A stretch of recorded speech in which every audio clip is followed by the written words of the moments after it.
ಗೀತಾ ಜೊತೆ ಸಪೋರ್ಟಿವ್ ಆಗಿ ನಿಲ್ಬೇಕು ಕಣ್ರೆ. ಅವಳಿಗೆ ಇವತ್ತು ಸಿಕ್ಕಾಪಟ್ಟೆ ಹೂವಿನ ಆರ್ಡರ್ಸ್ ಇದೆ. ಸಹಾಯ ಮಾಡಕ್ಕೆ ಎಷ್ಟೇ ಮ್ಯಾನ್ ಪವರ್ ಇದ್ರೂ ಅದು ಸಾಕಾಗಲ್ಲ. ಬನ್ನಿ ಹೋಗೋಣ. ನೋಡ್ರಿ, ಗೀತಾ ಆಲ್ರೆಡಿ ಬಂದ್ಬಿಟ್ಟಿದ್ದಾಳೆ. ನಮಗೋಸ್ಕರ ಕಾಯ್ತಿದ್ದಾಳೆ ಪಾಪ. ಗೀತಾ, ನಾವ್ ಬಂದ್ವಿ. ನಾವೆಲ್ಲರೂ ನಿನ್ ಜೊತೆ ಬರ್ತೀವಿ. ಹೇಗೂ ನಿಂಗೆ 16 ಕಡೆ ಹೂ ಆರ್ಡರ್ ಇದೆ ಅಲ್ವಾ ಇವತ್ತು? ಮ್ಯಾನೇಜ್ ಮಾಡಕ್ಕೆ ಒಂದಷ್ಟು ಜನ ಬೇಕಾಗ್ತಾರೆ ತಾನೆ. ನಾವ್ ರೆಡಿ. ನೀನ್ ಕೆಲಸ ಹೇಳಿದ್ರೆ ಸಾಕು.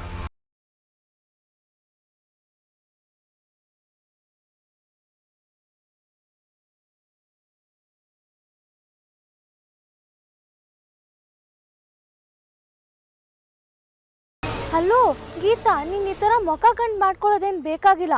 ಹಾಗಂತ ನಾವೇನ್ ಫ್ರೀಯಾಗಿ ಕೆಲಸ ಮಾಡ್ತೀವಿ ಅಂತ ಅನ್ಕೊಂಬೇಡ.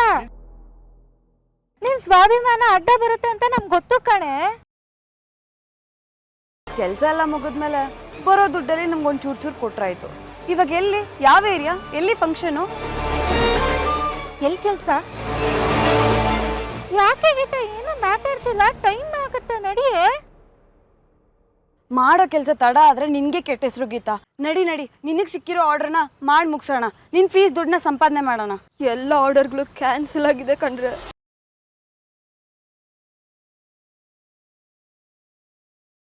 ಏನು?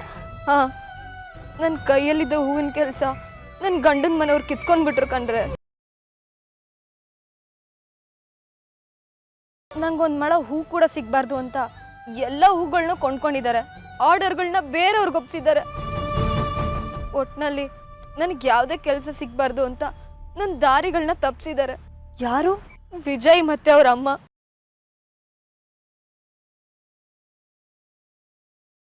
ಹಾಗಾದ್ರೆ ನೀನು ಚಾಲೆಂಜ್ ಅಲ್ಲಿ ಸೋತ್ಬಿಟ್ಟೆ ಗೀತಾ. ಗೊತ್ತಿದ್ದು ನಿಂಗಿದು ಒಂದೇ ಕೆಲಸ, ಹೂ ಕಟ್ಟೋದು. ಸಂಪಾದನೆ ಮಾಡಕ್ ದಾರಿ ಇದ್ದಿದ್ದು ಅದೊಂದೇ ಕಣೆ. ಈಗ ಅದೇ ಮುಚ್ಚೋಗಿದೆ ಅಂದ್ಮೇಲೆ ಏನೇ ಮಾಡ್ತೀಯಾ? ಏನ್ ಮಾಡಕ್ಕಾಗುತ್ತೆ? ಗೆಲ್ಲೋರ್ ಮುಂದೆ ಚಪ್ಪಾಳೆ ತಟ್ಟಬೇಕು. ನಾ ಸೋತೆ ಅಂತ ಒಪ್ಕೋಬೇಕು. ನೀನ್ ಕಟ್ಟೋ ಫೀಸ್ಗೆ ನಿನ್ ಗಂಡನ ಮನೆಯವ್ರ ಮುಂದೆನೆ ಕೈ ಚಾಚಬೇಕು. ಅದು ಈ ಜನ್ಮದಲ್ಲಿ ಸಾಧ್ಯ ಇಲ್ಲ.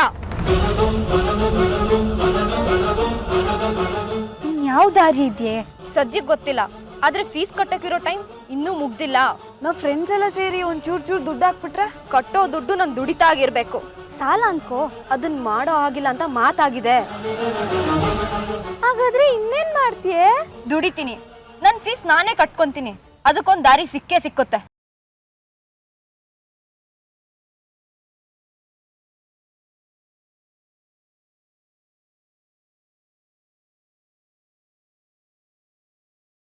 ದಾರಿ ಬಂದಾಗಿದೆ, ಜಾರಿ ಬಿದ್ದಾಗಿದೆ, ಸೋಲು ನಿಂದಾಗಿದೆ, ಗೀತ ಪ್ಲಾನು ಗಾನು. Ready, 1, 2, 3, 4. ದಾರಿ ಬಂದಾಗಿದೆ. ನಿಲ್ಸಿ. ಯಾಕೆ ತೆಗಿವಾ? ಗೆದ್ವಿ ಅಂತ ರಿಲ್ಯಾಕ್ಸ್ ಆಗೋದಕ್ಕೆ ಹೋಗಬೇಡಿ. ಗೀತಾಗೆ ನಾಳೆ ಸಂಜೆ 4:15 ತನಕ ಟೈಮ್ ಇದೆ. ಟೈಮ್ ಇದೆ ತೆಗ್ಯವ್ವ, ಆದ್ರೆ ಕಟ್ಟಕ್ಕೆ ದುಡ್ಡೇಲಿದೆ? ಅದು ಬರೋಕ್ ದಾರಿನೇ ಇಲ್ವಲ್ಲ. ಸಂಪಾದಿಸೋ ದಾರಿನೇ ಸೀಲ್ ಡೌನ್ ಆಗಿದೆಯಲ್ಲ ತೆಗ್ಯವ್ವ. ಡೆಡ್ ಎಂಡ್ ಅಂತ ಗೊತ್ತಾದ್ಮೇಲೂ ಸಂಧಿ ಪಂದಿ ಹುಡುಕಿ ಪ್ರಯಾಣ ಮುಂದುವರಿಸೋ ಜಾತಿಯ ಗೀತಾ ಅದು. ಸೋಲನ್ನ ಅಷ್ಟು ಸುಲಭವಾಗಿ ಅವಳು ಒಪ್ಪೋದಿಲ್ಲ ಅಂತ ಪರೀಕ್ಷೆ ಫಲಿತಾಂಶದಲ್ಲಿ ಕಂಡಿದ್ದೀವಿ. ಸ್ಪೋರ್ಟ್ಸಲ್ಲೂ ನೋಡಿದ್ದೀವಿ. ಬ್ಯಾಂಕ್ನವರು ಮನೆ ಬಾಗಿಲಿಗೆ ಬೀಗ ಜಡ್ದಾಗ ಅವಳು ಹೋರಾಡಿ ಅದೇ ಬೀಗನ ತೆಗೆಸ್ದೋಳು ಅನ್ನೋದನ್ನ ಮರಿಬೇಡಿ. ಹಾಗಾದ್ರೆ ಈಗ ಹೋಗಿ ಬೇರೆ ಪ್ರಯತ್ನ ಮಾಡ್ತಾಳೆ ಅಂತೀಯಾ? ಮಾಡ್ತಾಳೋ ಬಿಡ್ತಾಳೋ, ಆದರೆ ಅವಕಾಶ ಇಲ್ಲದೆ ಇರೋ ಜಾಗದಲ್ಲಿ ಅವಕಾಶ ಹುಟ್ಟಿಸ್ಕೊಳ್ಳೋ ಜಾತಿಯವಳು ಆ ಗೀತಾ ಅನ್ನೋದನ್ನ ನಾವು ಮರಿಬಾರ್ದು. ಅಂದ್ರೆ ತಂಗ್ಯವ್ವ, ನೀನು ಹೇಳ್ತಿರೋದು ನಾಳೆ ಸಂಜೆ ತನಕ ಅವಳ ನಡೆಯನ್ನು ನಾವು ಕಣ್ಣಲ್ಲಿ ಕಣ್ಣಿಟ್ಟು ನೋಡ್ತಿರ್ಬೇಕು ಅಂತ. ನೋಡೋದ್ ಮಾತ್ರ ಅಲ್ಲ ಮಾಮ, ಅವಳು ಬೆನ್ನಿಂದನೇ ನಮ್ ಕಣ್ಣನ್ ಮೆತ್ತಿರ್ಬೇಕು. ನಡೆಯೋ ಅವಳ ಕಾಲಿಗೆ ಎದುರಾಗಿ ನಮ್ ತೊಡಕಿರ್ಬೇಕು. ಟೋಟಲ್ ಆಗಿ ನಮ್ಮ ಮೈಯೆಲ್ಲ ಕಣ್ಣಾಗಿರ್ಬೇಕು. ಯೋಚನೆ ಮಾಡ್ಬೇಡಮ್ಮ, ಒಂದೇ ಒಂದು ಉಲ್ಕಡ್ಡಿನೂ ಅವಳ ಸಹಾಯಕ್ಕೆ ಬರಲ್ಲ. ಬರೋದಿಕ್ಕೆ ನನ್ ಕಣ್ಗಾವಲು ಬಿಡೋದಿಲ್ಲ. ಒಂದು ತಿಳ್ಕೊಳ್ಳಿ, ನಾವು ಅಡ್ಗಾಲ್ ಹಾಕಿ ಅವಳು ಬಿದ್ದರೆ ಅವಳು ಒಬ್ಳೇ ಬೀಳ್ತಾಳೆ. ನಾವು ಗೆಲ್ತೀವಿ, ನಾವು ಅಂದ್ಕೊಂಡಿದ್ದು ನಡೆಯುತ್ತೆ. ಅದೇ ಆಗೋದು. ಅದೇ ಅವಳು ಗೆದ್ದು ನಮ್ಮ ಗೆಲುವಿಗೆ ಅಡ್ಗಾಲ್ ಹಾಕಿದ್ರೆ ಬೀಳೋದು ನಾವು 3. ಇಲ್ಲ ಅಮ್ಮ, ಅದು ಈ ಜನ್ಮದಲ್ಲಿ ಆಗದೆ ಇರೋದು.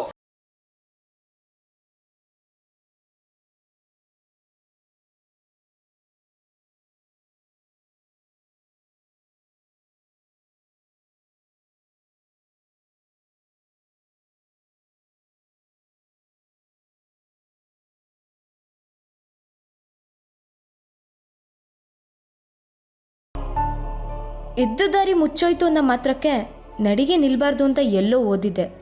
ಪ್ರಯಾಣ ಉಸಿರಿರೋ ತನಕ ಇದೆ ಅಂದಮೇಲೆ ಪ್ರಾಣ ಇರೋ ತನಕ ಪ್ರಯಾಣನೂ ಇರಬೇಕು. ಪ್ರಯಾಣಕ್ಕೆ ದಾರಿನೂ ಇರಬೇಕು. ಆ ದಾರಿ ಯಾವುದು? ದಾರಿ ಯಾವುದು?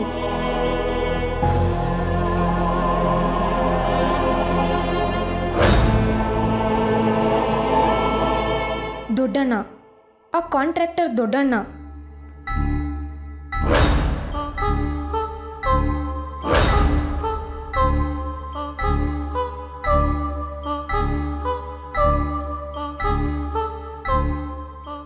ಹಾಂ ಗೀತಾ, ಹೇಳಮ್ಮ, ಎಲ್ಲಮ್ಮ ನೀನು ಇತ್ತೀಚೆಗೆ ಕಾಣಿಸ್ತಾನೆ ಇಲ್ಲ? ಹೂ ಕಟ್ಟ ಕೆಲಸ ಜೋರಾ? ಜೋರ್ ಚೂರು ಕಡಿಮೆ ಆಗಿದ್ದಕ್ಕೆ ನಿಮಗೆ ಕಾಲ್ ಮಾಡಿದ್ದು. ಅಂದರೆ ಯಾವುದಾದ್ರೂ ಅಡುಗೆ ಕೆಲಸ ಏನಾದರೂ ಇದೆಯಾ ಅಣ್ಣ? ನನ್ನ ಕಾಲೇಜ್ ಫೀಸ್ ಕಟ್ಟಬೇಕಾಗಿತ್ತು. ಒಂಚೂರು ಜಾಸ್ತಿ ದುಡ್ಡು ಬೇಕಾಗಿತ್ತು. ಹೌದಾ? ಒಂದು ನಿಮಿಷ ಇರು. ಏ ತಿರುಪಾಚಿ, ಆ ಬೆಳಕು ಆಶ್ರಮಕ್ಕೆ ಅಡುಗೆ ಮಾಡೋದಕ್ಕೆ ಮೇನ್ ಕುಕ್ ಬಂದಿದ್ದಾನಾ? ಇಲ್ಲಣ್ಣ, ಅವನಿಗೆ ಜ್ವರ ಅಂತೆ. 2 ನಿಮಿಷದ ಮುಂಚೆ ಫೋನ್ ಮಾಡಿದ. ಏಯ್ ತಿರುಪಾಚಿ, ಅವನಿಗೆ ಬೇಡ, ಬರೋದು ಬೇಡ ಅಂತ ಹೇಳ್ಬಿಡು. ಗೀತಾ, ನಿಜಕ್ಕೂ ನೀನು ಒಳ್ಳೆ ಟೈಮಿಗೆ ಫೋನ್ ಮಾಡ್ದಮ್ಮ. ಒಂದು ಅಡುಗೆ ಕಾಂಟ್ರಾಕ್ಟ್ ಇದೆ. ಒಂದು 2,000 ಮಕ್ಕಳಿಗೆ ಅಡುಗೆ ಮಾಡಬೇಕು. ನಿನ್ನ ಹತ್ರ ಜನ ಇದ್ದಾರೆ ತಾನೇ? ಅಣ್ಣ ಅಣ್ಣ, ನನ್ನ ಹತ್ರ ಜನ ಇದ್ದಾರಣ್ಣ. ನನ್ನ ಹೂಕುಟ್ಟ ಹೆಂಗಿಸರೆಲ್ಲ ಬರ್ತಾರೆ. ಹಾಗಾದರೆ ಎಲ್ಲರನ್ನೂ ಕರ್ಕೊಂಬಂದ್ಬಿಡು. ಸಂಜೆ ಹೊತ್ತಿಗೆ ಎಲ್ಲ ರೆಡಿ ಆಗಬೇಕು. 11 ಗಂಟೆ ಅಷ್ಟೊತ್ತಿಗೆ ಇಲ್ಲೇ ಇರಬೇಕಮ್ಮ ನೀನು. ಮೇಡಮ್ಮ, ಇವತ್ತು ನಾಳೆ ಕೆಲಸ ಇರುತ್ತೆ. ನಿನಗೆ ಒಂದು 40-45 ಸಾವಿರ ಸಿಗ್ಬೋದಮ್ಮ. ಅದು ಸ್ಪಾಟ್ ಸೆಟ್ಲ್ಮೆಂಟ್ ಅಮ್ಮ. ನಿಮ್ಮ ಪ್ಯಾಕಿಂಗ್ ಮುಗಿದ ತಕ್ಷಣ ನಿಮ್ಮ ಕೈಗೆ ದುಡ್ಡು ಸಿಕ್ಬಿಡುತ್ತೆ. ಅದಾಗುತ್ತಾ? ಕೇಳ್ತಿಲ್ಲ ದೊಡ್ಡಣ್ಣ, ಆ ದೇವ್ರೆ ವರ ಕೊಟ್ಟಂಗಾಯ್ತು. ನಮ್ಮೂರ್ನೆಲ್ಲ ಕರ್ಕೊಂಬಂದ್ಬಿಡ್ತೀನಿ. ನೋಡಮ್ಮ, ಅಡುಗೆ ಮಾಡೋದ್ರಿಂದ ಹಿಡಿದು ಪ್ಯಾಕ್ ಮಾಡೋವರೆಗೂ ನಿಂದೇ ಜವಾಬ್ದಾರಿ. ದೊಡ್ಡ ಕಾಂಟ್ರಾಕ್ಟ್ರಮ್ಮ, ಗೊತ್ತಿದೆಯಾ? ಬೇಗ ಬಂದ್ಬಿಡು. ಆಯ್ತು ದೊಡ್ಡಣ್ಣ, ನಾನು ಈಗಲೇ ಎಲ್ರೂ ಕರ್ಕೊಂಬಂದ್ಬಿಡ್ತೀನಿ. ಥ್ಯಾಂಕ್ಸ್, ತುಂಬಾ ತುಂಬಾ ಥ್ಯಾಂಕ್ಸ್ ಅಣ್ಣ.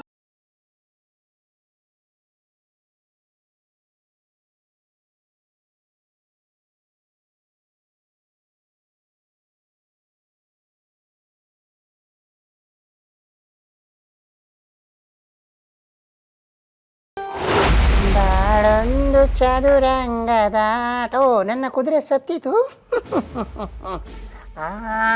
ಡಿಶುಮ್ ಹೋಗತ್ಲಾಗೆ.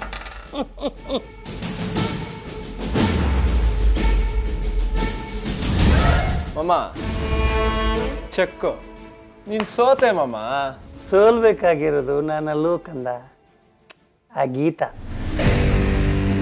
ನಿನ್ನಮ್ಮ ಮೈಯೆಲ್ಲ ಕಣ್ಣಾಗಿರ್ಬೇಕು ಅಂತ ಹೇಳಿದಾಳೆ. ನೀನು ನೋಡಿದ್ರೆ ನಿನ್ನ ಕಣ್ಣು ಇಲ್ಲೇ ಇದೆ. ಗೀತಾ ಮೇಲಿನ ಸೇಡೋ ನಾನು ಉಸಿರಿದ್ದಾಗ ಮಾಮೋ. ಬೇರೆ ಯಾವುದೇ ಕೆಲಸ ಮಾಡ್ತಾ ಇದ್ರು ಉಸಿರಾಟದ ಕಡೆ ಗಮನ ಕೊಡದೇ ಇದ್ರು ಉಸಿರಾಟದ ಕೆಲಸ ಅದು ಪಾಡಕ್ಕೆ ಅದು ಆಗ್ತಾ ಇರುತ್ತೆ ತಾನೆ? ಹಾಂ, ಕರೆಕ್ಟ್. ನನ್ನ ಸೇಡ್ ಹಾಗೆ.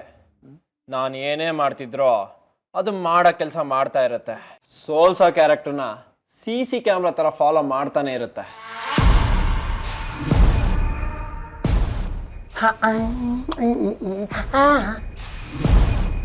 ರಾಣಿ ತಪ್ಪಿಸಿಕೊಂಡಳು.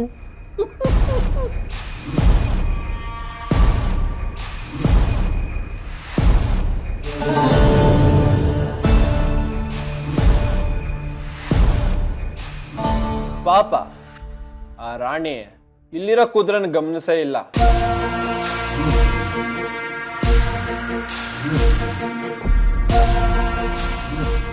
ರಾಣಿ ಬಿದ್ಲು, ರಾಣಿ ಹೋದ್ಲ, ಹೋಗ್ಲಿ. ಶತ್ರು ಎಲ್ಲಿ ನುಸುಳಿ ಎದ್ದು ಬಂದ್ರೋ ಹೋಗ್ಲೇಬೇಕಲ್ಲ ಮಮ್ಮ. ನಾನು ಹೊಡೆದೇ ಹೊಡಿತೀನಿ. ಹಾ, ಅಂದ್ರೆ ನಿನ್ನ ಪಾಲಿಗೆ ಶತ್ರು ಈ ರಾಣಿ. ಗೀತಾ. ಅಂದಮೇಲೆ ನೀನು ಆ ಗೀತಾನ ರಾಣಿ ಅಂತ ಒಪ್ಕೊಂಡ್ಬಿಟ್ಟೆ ಅಳಿಮಯ್ಯ. ಸೋತ್ ಬಿದ್ದೋಳು ಯಾವತ್ತೋ ರಾಣಿ ಆಗಕ್ ಸಾಧ್ಯ ಇಲ್ಲ ಮಾಮು.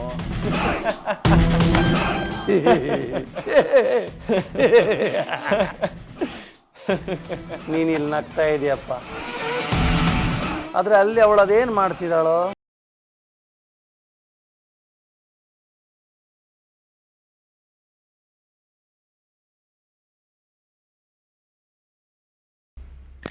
ಶರಣ್ಯ, ವಿದ್ಯಾ, ಸಿಂಕು.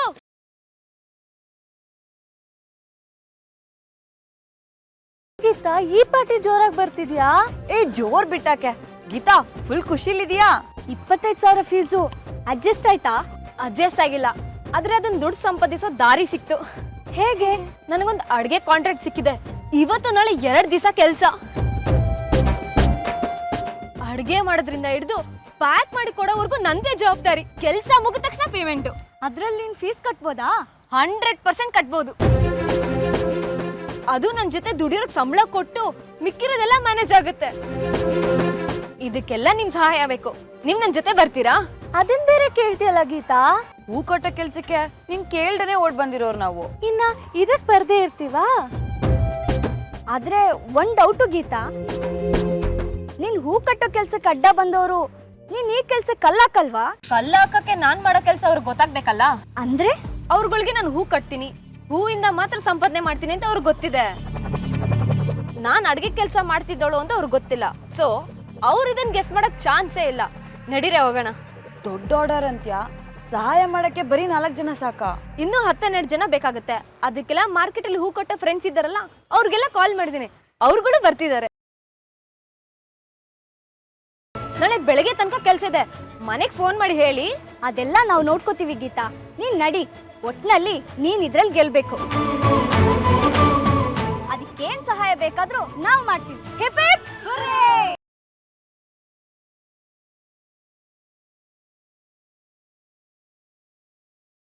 ತಂಗಿಯಮ್ಮ, ನನ್ನ ತಲೆಗೊಂದು ಭಯಂಕರವಾದ ಐಡಿಯಾ ಬಂದಿದೆ. ಇದರಿಂದ ಗೀತಾ ಅಣ್ಣ ಮಾಡಿರೋ ಚಾಲೆಂಜ್ ಅಲ್ಲಿ ಅವಳು ಸೋಲ್ತಾಳೆ ಅನ್ನೋ ಗ್ಯಾರಂಟಿ ನಿನಗಿಲ್ವಾ? 100% ಇದೆಯಮ್ಮ. With confidence I am telling you know. ಅಂದಮೇಲೆ ಇನ್ನೊಂದು ಐಡಿಯಾ ಯಾಕೆ ಬೇಕು ಅಲ್ವಾ? ಕರೆಕ್ಟ್. ಇದೆಲ್ಲ ಮುಗಿಲಿ, ಮಿಕ್ಕಿದ್ದೆಲ್ಲ ತಾನಾಗ್ ತಾನೇ ಮುಗಿಯುತ್ತೆ. ಹಂಗಂತೀಯ?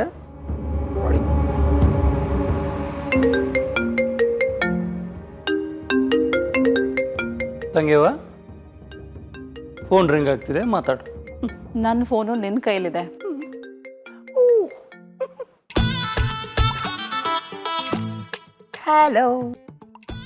ಹಲೋ ಬೀಗ್ರೆ.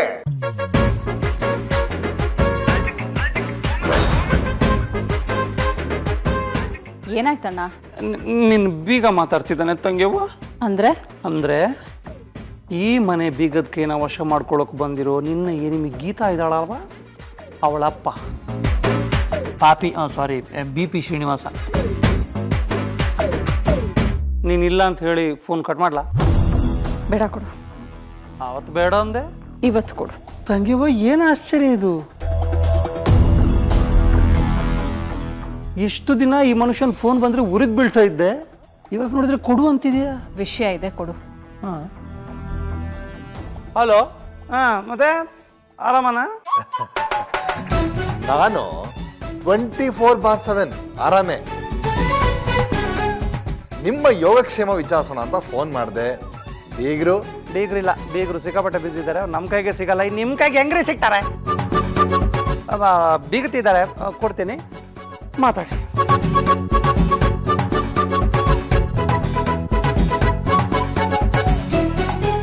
ಏನ್ ಬೀಗ್ರೆ, ಹೇಗಿದ್ದೀರಾ? ಚೆನ್ನಾಗಿದ್ದೀರಾ?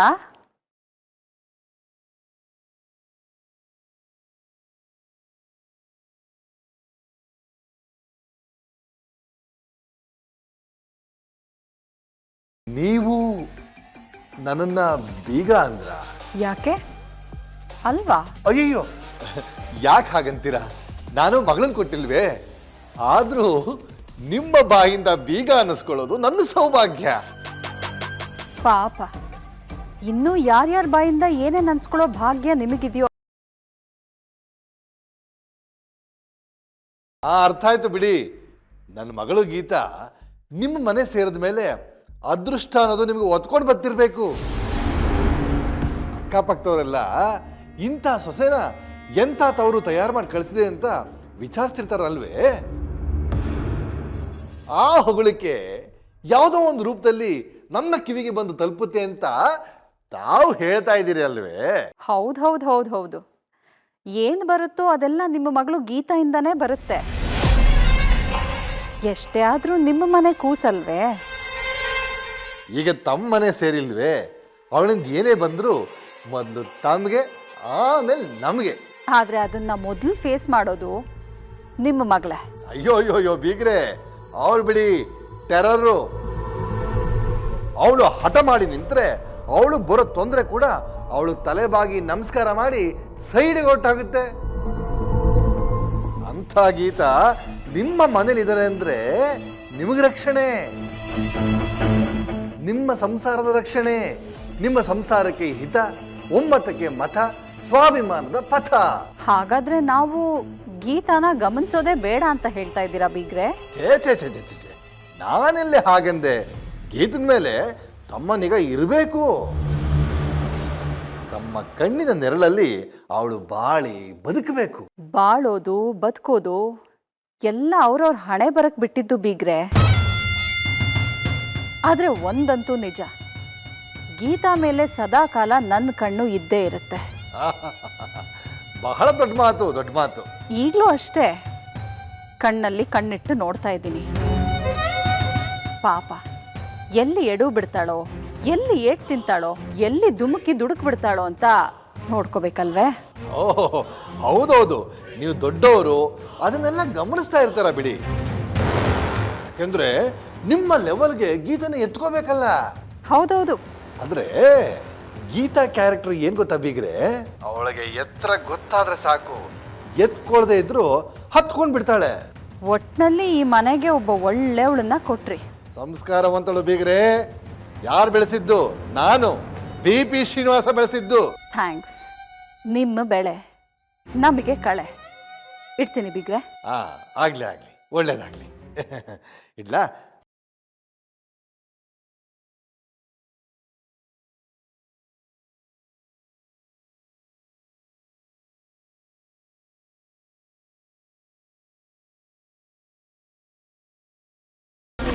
ಏನು ತಂಗಿಯಮ್ಮ ನಿನ್ನ ಮಾತಿನ ವರ್ಷನ್ನು? ಗೀತಾಳನ್ನು ಇಂಡೈರೆಕ್ಟಾಗಿ ಬೈದು ಡೈರೆಕ್ಟಾಗಿ ಹೊಗಳದಂಗಿತ್ತು. ಅವಳು ಈ ಮನೆ ಕಳೆನಾ? ಕಳೆನೆ. ಬೇಡದೆ ಇರೋ ಬೆಳೆನ ಕಳೆ ಅಂತಾನೆ ಹೇಳೋದು. ಓಹೋ ಹಾಗೆ. ಆದರೆ ನಿನ್ನ ಮಾತುಗಳನ್ನು BP ಹ್ಯಾಪಿಯಾಗಿ ಒಳ್ಳೆ ಮಾತುಗಳು ಅಂತ ತಗೊಂಡಿರ್ತಾನೆ. ಹಾಗೆ ತಗೋಬೇಕಣ್ಣ. ಯಾಕಂದರೆ ನಾಳೆ ಅವಳಿಗೆ ಏನಾದರೂ ಕೆಟ್ಟದ್ದಾದಾಗ ಅದು ನಮ್ಮಿಂದಾಗಿದ್ದಲ್ಲ, ನಾವು ಒಳ್ಳೆಯವರು. ಆದರೆ ಅವಳೇ ಏನೋ ಎಡವಟ್ಟು ಮಾಡಿಕೊಂಡು ಎಡು ಬಿದ್ದಿದ್ದಾಳೆ ಅಂತ ಅಂದ್ಕೋಬೇಕು. ಅದು ನನ್ನ ಸ್ಟ್ರಾಟಜಿ. ತಂಗಮ್ಮ ಭಯಂಕರ ಚಾಲಾಕಿದೆ ನೀನು ಬಿಡು. ಸಾಧ್ಯನೇ ಇಲ್ಲ. ಆ ಹುಡುಗಿ ನಿನ್ನ ಮುಂದೆ ಬದುಕಿ ಬಾಳಕ್ಕಂತೂ ದೇವರಾಣೆಗೂ ಸಾಧ್ಯನೇ ಇಲ್ಲ. ಮಾಡಿರೋ ಚಾಲೆಂಜಲ್ಲಿ ಗೀತಾ ಸೋತ ತಕ್ಷಣ ಅವಳು ಭಾಳ ಹಾಳೆ.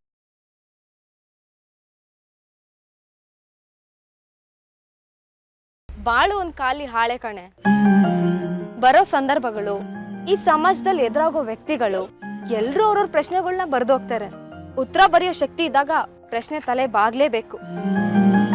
ಖಂಡಿತ ನಿನ್ ಗಂಡನ ಮನೆಯವ್ರ ಪ್ರಶ್ನೆಗೆ ನೀನ್ ಉತ್ತರ ಕೊಟ್ಟೆ ಕೊಡ್ತೀಯ ಗೀತಾ. ಅಡಿಗೆ ಕೆಲಸದಲ್ಲಿ ದುಡ್ಡು ಬರುತ್ತೆ, ಫೀಸ್ ಕಟ್ತ್ಯಾ, ಗೆಲುವು ಗ್ಯಾರಂಟಿ. ಅದ್ ಸರಿ, ನೀನ್ ಹೂವಿನ ಕೆಲ್ಸಗಾರರೆಲ್ಲ ಬರ್ತಾರೆ ಅಂದ್ಯಲ್ಲ, ಅವರೆಲ್ಲ ಎಲ್ಲಿ?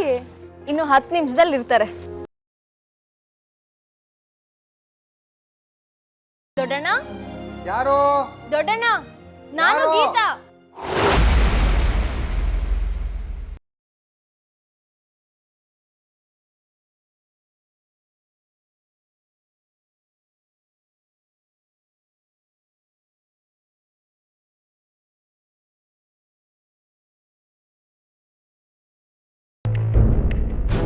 ದೊಡ್ಡಣ್ಣ, ಅಡ್ಗೆ ಕೆಲ್ಸಕ್ಕೆ ನಾನು ರೆಡಿ.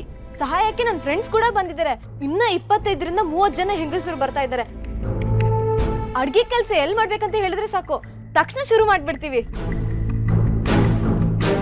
ನೀವು ಮಾಡ್ತಿರೋ ಸಹಾಯ ನಿಮ್ಗೆ ಗೊತ್ತಿಲ್ಲ ದೊಡ್ಡಣ್ಣ. ಇದು ನನ್ ಬದುಕಲ್ ಬಂದಿರೋ ದೊಡ್ಡ ತಾಪತ್ರನ ನಿವಾರಿಸ್ತಾ ಇದೆ. ಇದರಿಂದ ಬರೋ ಹಣ ನನ್ ಸ್ವಾಭಿಮಾನನ ಸೋಲಕ್ ಬಿಡ್ತಿಲ್ಲ ಗೊತ್ತಾ? ಹೇಳಿ ದೊಡ್ಡಣ್ಣ, ನಾವ್ ಎಲ್ಲೋಗ್ಬೇಕು, ಎಲ್ ಕೆಲಸ ಶುರು ಮಾಡ್ಬೇಕು? ಯಾಕೆ ದೊಡ್ಡಣ್ಣ ಏನೋ ಮಾತಾಡ್ತಿಲ್ಲ? ನಮ್ ಕೈಲಿ ಅಷ್ಟ್ ಜನಕ್ಕೂ ಅಡ್ಗೆ ಮಾಡಿ ಪ್ಯಾಕ್ ಮಾಡಕ್ ಸಾಧ್ಯ ಇಲ್ಲ ಅನ್ಕೊಂಡಿದ್ಯಾ? ನನ್ ಕೆಲ್ಸದ ಮೇಲೆ ನಿಮ್ಗೆ ನಂಬಿಕೆ ಇಲ್ವಾ? ಖಂಡಿತ ಇದೆಯಮ್ಮ ಗೀತಾ. ಇಲ್ಲ ಅಂದಿದ್ರೆ ನಾನು ನಿನ್ನ ಯಾಕೆ ಕರೆಸ್ತಾ ಇದ್ದೆ ಹೇಳು. ಆದರೆ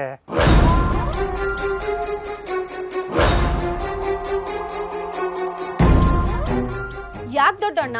ಆದ್ರೆ ನಮ್ಮ ಮಾತು ಮಾಡೋದಕ್ಕೆ ಕೆಲಸ ಇದ್ರೆ ತಾನೇ ಅಮ್ಮ ಕೆಲಸ ಮಾಡೋಕ್ಕಾಗೋದು.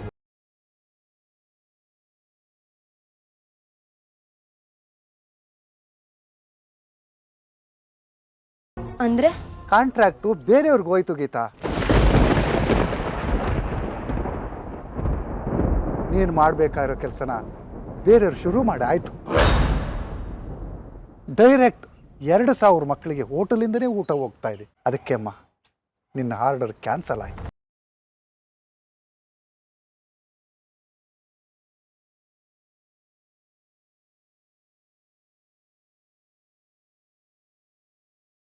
ಏನ್ ಹೇಳ್ತಿದೆ ದೊಡ್ಡಣ್ಣ?